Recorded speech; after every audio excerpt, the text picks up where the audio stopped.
गांव की जेठानी। शांति अपने दो बेटों अर्नव और आरुष के साथ शांति से जीवन बिता रही थी, लेकिन शांति के पति सोहन से उसकी कभी कभार थोड़ी अनबन हो जाती थी। एक दिन शांति रोज की तरह सुबह का खाना बना रही थी, तभी दरवाजे की घंटी बजी। घंटी की आवाज सुनकर वो दरवाजे की ओर जाते हुए कहती है, अरे आती हूँ, कौन है, सब्र करो। शांति दरवाजा खोलती है तो देखती है कि उसके जेठ मोहनदास सामने खड़े होते हैं। वो सक पकाकर अपना घूंघट करती है और पैर छूकर कहती है, आइए आइए जेठ जी। कैसी हो शांति? जी मैं तो बिल्कुल ठीक हूँ, सब आपकी मेहरबानी है भाई साहब। शांति और मोहनदास की बातें सुनकर शांति का पति सोहन और उसके दोनों बेटे बाहर आ जाते हैं। अरे भैया राम राम, कैसे हो आप? राम राम भाई। अरे शांति ऐसे खड़ी खड़ी क्या देख रही हो? चाय कॉफी कुछ लेकर आओ, भैया आए हैं। शांति तेजी से रसोई की ओर आगे बढ़ती हुई कहती है, अरे मेरी माँ, गेट खोलने के चक्कर में मेरे तो चावल ही जल गए। वो दौड़ी दौड़ी रसोई में जाती है और देखती है कि सारे चावल जल गए हैं। वो दोबारा चावल बनाने में लग जाती है। इतने में सोहन आवाज लगाता है, अरे शांति, तुम्हारे चावल का रोना खत्म हो गया हो तो चाय ले आओ। जी लाती हूँ अभी। शांति जल्दी जल्दी चाय बनाती है और मोहनदास को चाय देती है। सब एक दूसरे की खैर खबर पूछते हुए चाय पीते हैं। चाय खत्म होती ही मोहनदास शांति की ओर देखते हुए मजाक में कहते हैं, शांति, अब तुम्हारी चाय में दम नहीं रहा, अब हमें चाय बनाने वाली बदलनी पड़ेगी। ये कैसे मुमकिन होगा जेठ जी?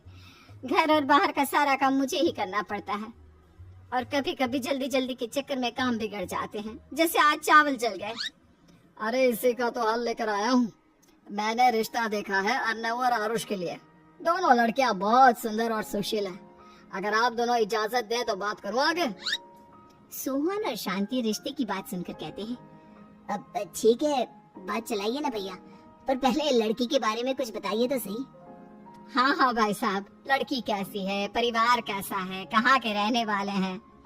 देखो परिवार तो बहुत अच्छा है, पर वे दोनों लोग बहुत गरीब हैं। दहेज में कुछ मिलेगा नहीं। अरे हमें दहेज में कुछ चाहिए भी नहीं, बस लड़की संस्कारी होनी चाहिए। एक लड़की तो पढ़ी लिखी है और शहर की रहने वाली है, पर दूसरी अपनी गरीबी की वजह से पढ़ न सकी और गांव में रहती है, लेकिन दोनों है बहुत खूबसूरत। अगर तुम सबको देखते ही पसंद ना आ जाए तो मेरा नाम बदल देना। हाँ, पर तो हम आके मूंद कर भरोसा कर सकते हैं भैया। आप आगे बात चलाइए, हम शादी करने को तैयार हैं। कुछ ही दिन में अर्नव और आरुष की शादी हो जाती है। आरुष की शादी अनपढ़ लड़की मंजरी से हो जाती है, जो कि बहुत भोली भी होती है, और अर्नव की शादी पढ़ी लिखी लड़की तनुजा से हो जाती है, जो कि घमंडी और चालू होती है। एक दिन मंजरी घर के काम कर रही थी कि अचानक शांति उसे आवाज लगाती है, बड़ी बहू, ओ बड़ी बहू, मंजरी जल्दी यहाँ आओ। मंजरी जल्दी जल्दी शांति के पास जाती है। बेटा मेरे पैर दबा दे, बहुत दर्द हो रहा है। जी माँ जी, बस बर्तन धोकर आती हूँ। अरे बैठ यहाँ, मेरे पैर में बहुत तेज दर्द हो रहा है, बर्तन छोटी बहू धो लेगी। मंजरी शांति के पैर दबाने लगती है तो शांति तनुजा को आवाज लगाती है, छोटी बहू, आ छोटी बहू। तनुजा थोड़ी देर से आराम से चलकर आती है। जी माँ जी, आपने बुलाया मुझे? आपको कोई काम था क्या? तो कुछ काम कर रही है या? शांति की बात काटते हुए तनुजा बोलती है, कुछ नहीं माँ, फोन पर अपने घर पर बात कर रही थी। अरे बाद में बात करियो अपने घर वालों से, पहले जाके बर्तन धो ले। तनुजा मुंह बनाते हुए अपनी जेठानी की ओर देखती है और मन ही मन कहती है, ये महारानी वहाँ बैठी है, ये नहीं कि बर्तन धो ले। मैंने इतनी पढ़ाई बर्तन धोने के लिए की थी क्या? तनुजा दांत पीसकर वहाँ से चली जाती है। अगले दिन सब दफ्तर चले जाते हैं, तभी डाकिया चिट्ठी लाता है। शांति चिट्ठी लेकर मंजरी से कहती है, बड़ी बहू, जरा छोटी बहू को बुलाना, एक चिट्ठी आई है। मेरी तो आंखें कमजोर है तो मुझसे पढ़ा नहीं जाएगा। मंजरी तनुजा के पास जाकर कहती है, तनुजा, तुम्हें माँ जी बुला रही हैं। मुझ पर हुक्म मत चलाओ, काम बताओ काम। अरे मैंने तुम पर कहाँ हुक्म चलाया, और हुक्म चला भी दूंगी तो क्या हुआ? तुम तो मेरी छोटी बहन की तरह हो ना। तुम जैसी अनपढ़, जाहिल और गांव की गवार मेरी बहन नहीं हो सकती। बेचारी मंजरी तनुजा की बात सुनकर अपना सा मुंह लेकर रह गई। कोई चिट्ठी आई है, माँ जी तुमसे पढ़वाना चाहती है, बस इसलिए बुला रही हैं। मुंह टेढ़ा करके तनुजा मंजरी का मजाक बनाते हुए कहती है, अनपढ़ कहीं की। तनुजा का ऐसा बर्ताव देखकर बड़ी बहू बहुत दुखी होती है। तनुजा को अपनी पढ़ाई का घमंड इतना हो गया कि अब वो घर की कोई काम नहीं करती और अपनी जेठानी का मजाक बनाती रहती। तनुजा का ये बर्ताव अब उसकी सास को भी नजर आने लगा था। एक दिन शांति ने अपनी बड़ी बहू से कहा, मंजरी, तनुजा हर समय तुम्हारा मजाक उड़ाती है, तुम्हें गुस्सा नहीं आता क्या? आता तो है माँ जी, लेकिन मैं क्या करूँ? जब भी उसे कुछ बोलती हूँ वो और भी जली कटी बातें मुझे सुनाकर चली जाती है।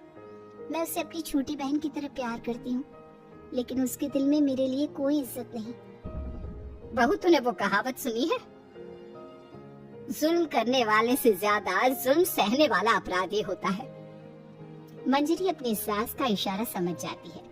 वो अपनी देवरानी को सबक सिखाने की ठान लेती है और एक दिन शांति अपनी दोनों बहुओं के साथ बैठी थी तो शांति अपनी बड़ी बहू से पूछती है, अरे बहू, शाम होने को है, कुछ सोचा है क्या बनेगा खाने में?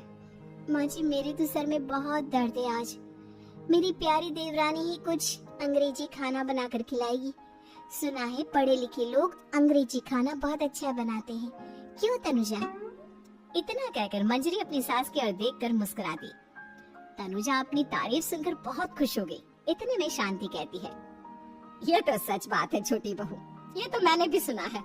हम भी पक गए हैं बड़ी बहू के हाथ का खाना खा खा कर। तनुजा, तुम्हारी माँ भी तो तुम्हारे खाने की बहुत तारीफ करती है, आज हमें भी खिला दो कुछ अच्छा सा बनाकर। शांति की बात सुनकर छोटी बहू और आसमान पर चढ़ गई, पर उसे ये कहाँ पता था कि उसकी सास और जेठानी उसे सबक सिखाना चाहती हैं।